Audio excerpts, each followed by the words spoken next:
And good evening, my family here in Covina Church of the Nazarene, and those who are joining me in this Taglis moment of, we call this worship. Okay, this is not just an what we call secular program, but this is the time to worship and to listen to the voice of God. So, we just celebrated po ang Easter about couple of weeks ago. Maalala natin na maraming mandate ang ating Panginoon nung bago siya pumanik sa kanyang tahanan, ay nagbigay siya ng mandate, go and make disciples of all nations, di ba? Matthew 28. But the thing is, how can we do that if we are not called to do?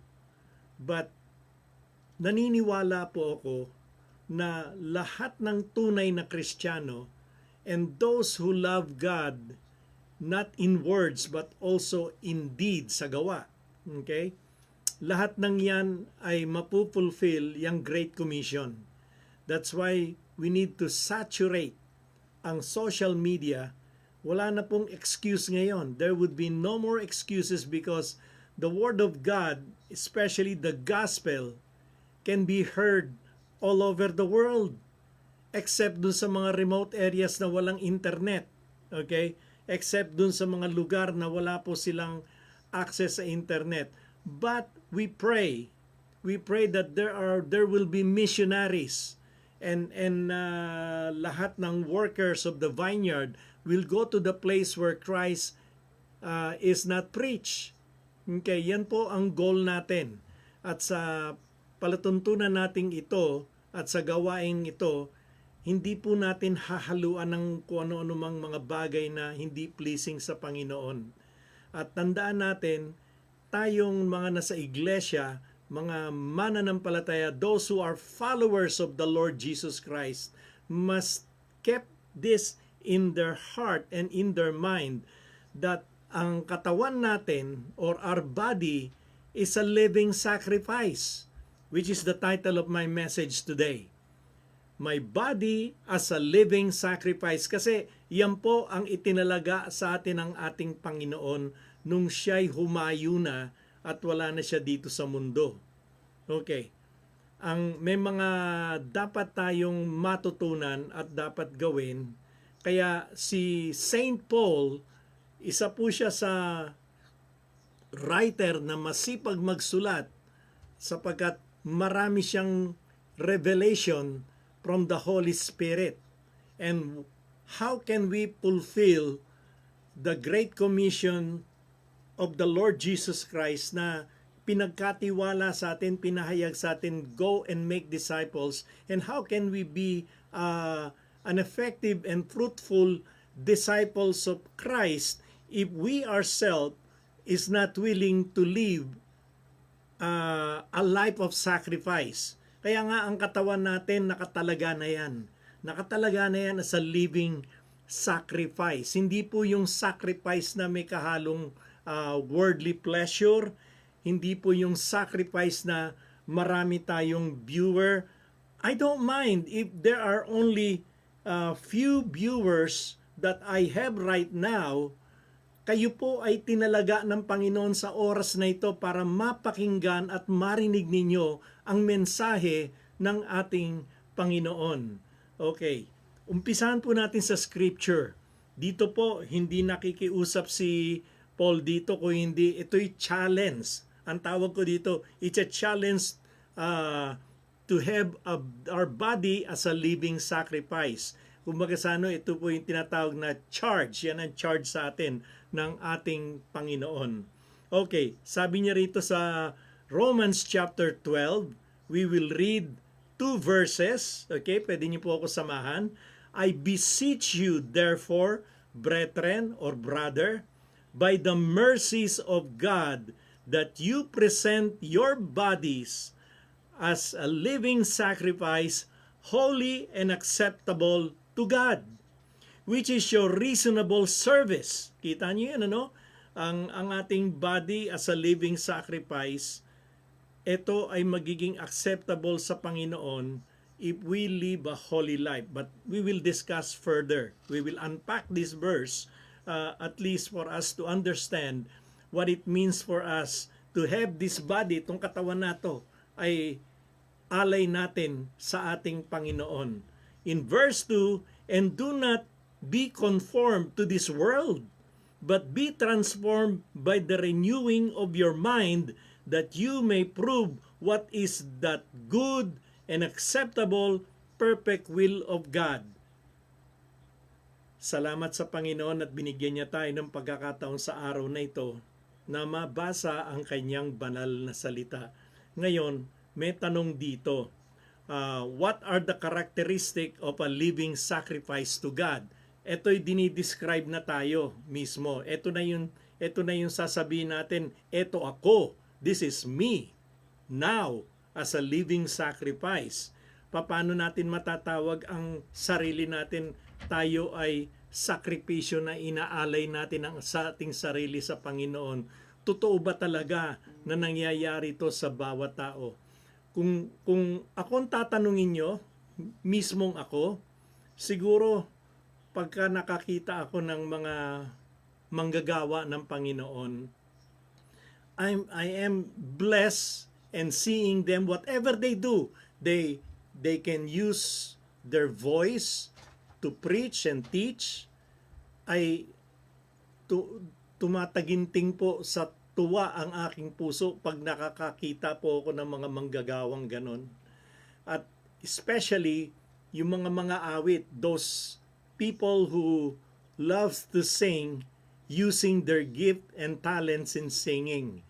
But you can tell, eto naman ang sa akin, I can discern if the person who teach and preach really meant it from his heart. And if the person is singing, I knew for a fact this person is anointed a living sacrifice to God. Kumbaga sa ito masasabi ko, ang taong ito anointed ng Panginoon. But that is not being judgmental. This is my personal observation, I would say. This is my personal look sa isang tao na alam ko the way he deliver his message, the way he or she pray, and the way that person speak or exhort the Word of God. Alam na alam mo na ito'y anointed ng Panginoon. At alam na alam ko rin kung ang taong ito ay nagkukunwari lang, nag-artista-artistahan lang sa harapan kasi may camera. Okay? I just like to let you know, I'm not acting. This is me, who I am, and what you've seen in me is what you get. Nakita nyo na ako sa Pilipinas, marami sa inyo, nakapagsalita na ako, hindi po ako magaling mag-preach. Okay? I'm not a phenomenal or extraordinary person. Only Jesus Christ is the extraordinary, the greatest living human being during his time, and he is the greatest. I call him the greatest, okay? The greatest preacher of all time nung siya'y nagpahayag ng salita ng Panginoon. But me, ako po'y wala sa kalingkingan ng ating Panginoon. All I can say is that I know how to obey. Okay? Maraming tao ngayon ay marunong, intellectual, maraming alam, but when it comes to obedience, okay, eto na, tatalakayin natin to. When it comes to obedience to the Word of God, marami pong nako-compromise dito. Bakit? God knows the heart of every person. So, what are the characteristic of a living sacrifice to God? Tayo mismo. Ako sasabihin ko sa inyo, ito na yung totoo. Number one, number one qualification and characteristic is to be holy and acceptable to God. Hay, nako no? Ibig bang sabihin ng holiness and acceptable to God, ikaw ay maging perfect? No one is perfect. Wala pong perpektong tao. Pero God knows the heart of every individual. He knows when this person made a mistake or sin against man and God. Ito po'y may tinatawag siya'y remorseful. Marunong siyang mag-sorry, marunong siyang humingi ng tawad, at marunong din siyang magbago sa kanyang sarili. Kasi yun ang mga susunod na tatalakayin natin. Holy, which means we are separated from the world. Jesus set us up to be part of His family and to be holy. And holiness is something that we need to look into. Kaya nga sabi, I beseech you, di ba? Sabi ni Paul, I beseech you therefore, brethren, by the mercy of God. Kaya tayo yung naging banal because ang kahabagan ng Diyos ay naipamahagi sa atin. Tandaan natin, tayo'y bad news before. We are all bad news in the eyes of God and in the eyes of men. I'm one of those bad news. But thanks be to God because of the gospel of our Lord Jesus Christ, of what He has done on the cross, His resurrection, and all the things that He's done. It opens my eyes na ako pala'y bad news, and ngayon nagkaroon ako ng good news. Why? Because of the mercy of God. Kaya nga sabi ni Paul dito, sinulat niya, mga kapatid, sa kahabagan ng Panginoon, by the mercy of God, that you are to present your body as a living sacrifice, holy and pleasing to Him, holy and acceptable to God. Lahat tayo dapat acceptable sa mata ng Diyos. Okay, hindi tayo bara-barabay sa mga gawain sa Panginoon. Isipin na lang natin, yung communion, okay, yung communion, it is one sacrifice that the pastor has to serve during that Sunday. Ang bawat isa sa inyo, kahit papano hindi po kami nagkukulang. Kung kayo ay may tinatagong kasalanan sa sarili ninyo, you have to confess and repent from your sin. Those who are truly repent from their sin, these are the one who can participate in the Holy Communion. Tandaan po natin, ito'y sakramento ng Panginoon, ito'y isang bahagi ng katawan ni Kristo na dapat natin ginagawa, at pag ginawa natin yan, tayo'y sumali sa tinatawag nating Holy Communion, dapat ang puso't isipan natin ay malinis, dalisay, pure within. Okay? Kaya ang pastor, bago yan mag-serve ng communion, he or she challenge his congregation to repent. Because the only way for us to participate in the Holy Communion moment on that very day is for us to be holy and acceptable to God. So second characteristic is we will no longer attracted sa worldly pleasure. Okay? Ano yung sinasabi dito? No more attraction to the worldly pleasure. And the scripture says, do not be conformed to this world. Huwag tayong magko-compromise na. Okay? And even in the book of 1 John chapter 2 verse 15, let me read it for you, okay? Etong Bible ko, maliliit na sulat nito, kaya kailangan ilapit ko sa sarili ko. Babasahin ko po sa inyo, do not love the world or the things in the world. If anyone loves the world, the love of the Father is not in him. For all that is in the world, the desire of the flesh, the desire of the eyes, the pride of life, is not from the Father, but it is from the world.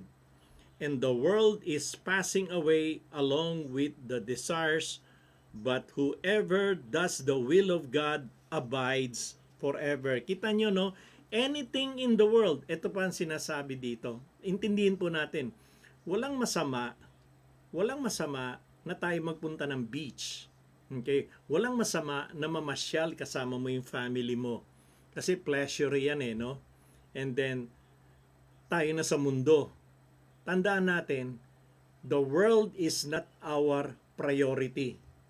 Okay, kung ano man naman ginagawa mo, kung may negosyo ka man, Kung ano man ang ginagawa mo sa buhay mo, kung may career ka, your career is a nice career because that is your life here on earth.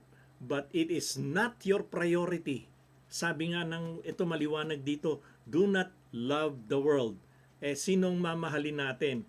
The only one that we have to love is God Himself. And the only priority in our life, every day in our life, is God. Okay? The only priority, it's not only the number one priority, the only priority. Yeah, do not compromise, mga kapatid. Okay? If what you are doing right now is serving the Lord, please lang, gawin nyo yung nararapat na dapat nating gawin sa buhay na ito. And what is pleasing and acceptable to Him for us to be what we call living sacrifice to God. Kasi tinalaga na yung buhay natin, ang ating katawan, ang ating isipan, ang ating puso. That's why there is this greatest command. Love the Lord your God with all your heart, with all your soul, with all your mind. Okay? With everything in your life, we ought to love Him. And of course, when we say we love God, we ought to love our brothers and sisters as well. Okay? Yan ang isang command na maraming nahihirapan. You wanna be holy? Then follow the command. So we are no longer attracted, or it's no longer our priority. Siguro sasabihin ko rito, yung attraction sa worldly pleasure, meron pa rin. Nandiyan yung attracted tayo. Kaya nga ako nagbabakasyon minsan sa Pilipinas, kaya mga pastor, meron sabbatical leave. Why? Because we need some time to experience yung pleasure. Okay? Kapahingahan ng ating katawan. But our priority, again, is the Great Commission, the gospel of our Lord Jesus Christ. There is always a time for everything. May oras po ang lahat ng bagay. Okay. Pangatlo, what are the characteristics of a living sacrifice to God? Number 3, mahalaga po to, transformed and renewed mind. Kasi maraming naglilingkod ngayon, sinasabi nila living sacrifice, para sa kanila sakripisyo, trabaho lang pala. Marami sa social media ngayon, nagugulat nga ako, even sa TikTok, hindi naman ako TikToker, nagulat na lang ako. What I'm trying to do even in my TikTok account is to saturate all those things that I posted sa TikTok. It has in relation to the Word of God or to God Himself. Hindi po para sa akin. And sinasabi sa akin, marami ng view, marami ng ganito. That's not the purpose of what I do. I hope everyone should understand na kaya kayo nasa social media, you want to saturate the social media with the gospel. Ngayon, may qualification nga yan, yung living sacrifice. Hindi po yung patay na sacrifice. Tinatawag natin dito, pagkapatay, ang taong ito hindi transformed, hindi pa nare-renew yung mind niya. Nandudun pa rin siya sa old mindset niya.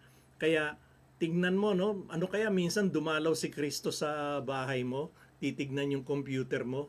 Okay? Kung talagang na-transform ka at na-renew ang mind mo, siguro wala ka na ng mga malalaswang litrato, mga malalaswang bagay na tinitignan mo sa internet.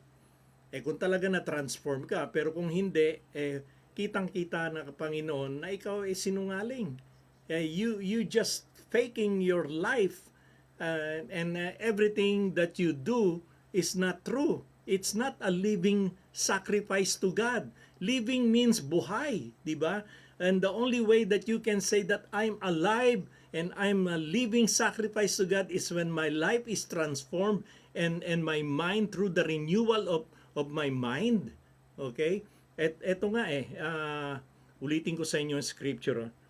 And And do not be conformed to this world. Yung binasa natin kanina. But be transformed by renewing your mind that you may be proved that is the good and acceptable and perfect will of God. Mga kaibigan, yung transform and renewed mind, sabi nga dito, transform by renewing your mind. Ito ay ginagawa natin, sinasakatuparan natin to sa buhay natin.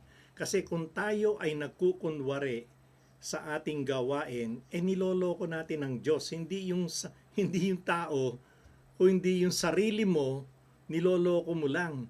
Ibig sabihin, you're not a true living, you're a dead Christian. You're a dead sacrifice to God. Ang gusto ng Panginoon yung buhay na buhay ka. Okay, one good example, remember when Jesus was on the cross, naituro ko to sa isang young people nung nag-7 last words. Di ba may winika ang ating Panginoon, I thirst, nauuhaw ako. Anong ibinalik at inalay sa kanya ng mga Roman soldier? They prepare a sponge with vinegar at yan ang ibinigay nila sa Panginoon. Okay. Parang para sa kanila service na sa kanila yon, pero yung binigay nila sukang napakaasim. Okay. Minsan, madalas, ganun po ang buhay natin. Kala natin, tayo ay living sacrifice. Yung living sacrifice ay nag-aalay ng kabutihan sa kapwa at nag-aalay tayo ng kabanalan sa Panginoon. Hindi natin alam, ang binibigay natin ay suka. It's a vinegar that we are giving back to God. Tandaan po natin, kapag ang life natin hindi transform, sinasabi natin Kristiyano tayo, pero hindi naman talaga tayo totoong Kristiyano. What we are giving back is a vinegar, not our life of sacrifice, not a living sacrifice. It's a dead sacrifice, patay na sakripisyo. Kumbaga sa may kasabihan ng mga kabataan ngayon tigok na sakripisyo. Anyway, masasabi ko dito mga kaibigan, let's make an effort to transform our life by the power of the Holy Spirit. Hindi natin kayang mag-isa to, hindi natin makukuha to sa ating performance o sa ating ability. No. It is not by word, but it is by the Spirit of the living God. Hanggat hindi nagmamanifest sa iyo ang Holy Spirit of God, then you still be a dead sacrifice. Kasi ang Holy Spirit ang siyang nagbibigay buhay at anointing sa lahat ng ginagawa mo sa araw-araw at sa buhay mo, even sa oras na ito. Yung magkinig ka lang yung magkinig ka lang sa salita ng Diyos, sabi sa iyo, you will be surprised what God can do to your life. I pray right now, kayong lahat, all of you who are watching and listening right now, consider these 4 characteristic. Yung pang-apat, the fourth one is obedience to the perfect will of God. Why? Because that's what the scripture is saying. You may be proved that good and acceptable, perfect will of God. Look at that. Basahin niyo pong paulit-ulit. Try to internalize the word. It says, you may be proved. Ibig sabihin, may katibayan ka. No? You may be proved what is that good and acceptable, perfect will of God. And what is acceptable and perfect will of God? The word is obedience. Obedience, pagsunod. Pagsunod na walang pagkukunwari. Okay? Ibig sabihin, marunong kang tumugon sa salita ng Diyos at marunong kang sumunod, magkinig sa lahat ng mga bagay na sinasabi niya sa ating lahat. I pray even at this time na tayong lahat ay ang 4 principles o characteristic na ibinahagi sa atin ng Scripture, ito po'y masunod natin. Sapagkat kayong mga Kristiyano, kayong lahat, hindi po lang ang pastor, okay? Kung ikaw man ay pastor, district superintendent, kung sino man, sinasabi ko sa inyo, we call this a living sacrifice to God. Hindi ka, ang priority mo is the gospel. Ang priority mo ang iglesia. Kung ikaw ay isa sa mga leader ng iglesia, kung ikaw isa manggagawa, ang iglesia ni Kristo, I mean, the church of Jesus Christ that He built, okay? And when Jesus said, upon this rock I will build my church. And how can how can we establish the kingdom of God and build the kingdom of God within the church if we ourselves are not able to be a living sacrifice to God? Ang importante po, tayo'y buhay na manggagawa ng Panginoon. And the only way for us to be buhay is that for us to be holy and acceptable to God, no longer attracted to the worldly pleasure, transform and renewed mind, obedience to the perfect will of God. Yan po, pwede nyo screenshot yan, pwede nyo kunan ng picture yan, and paste it on to your refrigerator. Kasi mahalaga po yan. Yan po ang kung i-unpack natin yung kalooban ng Panginoon sa buhay natin, tayo maging totoong tagapaglingkod niya. Huwag po natin kakalimutan, tayo'y tinalaga bilang isang tunay na Kristiyano, hindi para magpakunwari, tayo maging totoo. Totoo, which means living sacrifice to God. Finally, I'd like to give you this thought, not just the thought. I'd like to end this moment by reading the scripture in Hebrew chapter 13, verse 15 to 16. And then magpe-pray po tayong lahat. Okay, etong sinulat sa Hebrew chapter 13, verse 15 to 16. Therefore, ito po'y kinukonclude ko na, by Him, let us continually magpatuloy tayo to offer the sacrifice of praise to God. Hallelujah. That is the fruit of our lips, giving thanks to His name. But do not forget to do good and to share, for which such sacrifice God is well pleased. Tingnan nyo, no? Ito yung action word dito. But do not forget, wag nyo pong kakalimutan, to do good and to share, for which such sacrifice, ibig sabihin to, yung living sacrifice, God is well pleased. Mga kaibigan, as I conclude today, take note of that word, the one on the screen right now. Therefore, by Him, let us continually offer the sacrifice of praise, which means the living sacrifice that God has for us. That is the fruit of our lips, namumutawi sa ating mga bibig, na nagpapasalamat tayo sa Kanyang pangalan, giving thanks to His name.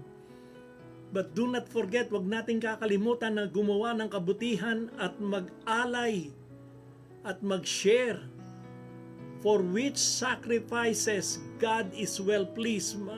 Panginoon, maraming salamat po. I just wanted to say thank you, God, giving us the word. As I conclude in today's Taglish, Lord, let the word be alive for everyone. Let the word of God today be a reality for everyone's life. God, maraming salamat, allowing us, giving us the opportunity, giving us the privilege to be a living sacrifice. God, maraming salamat sapagkat kayo ang dapat na itaas. Kami, Lord, ay naninikluhod. We humble ourselves before you.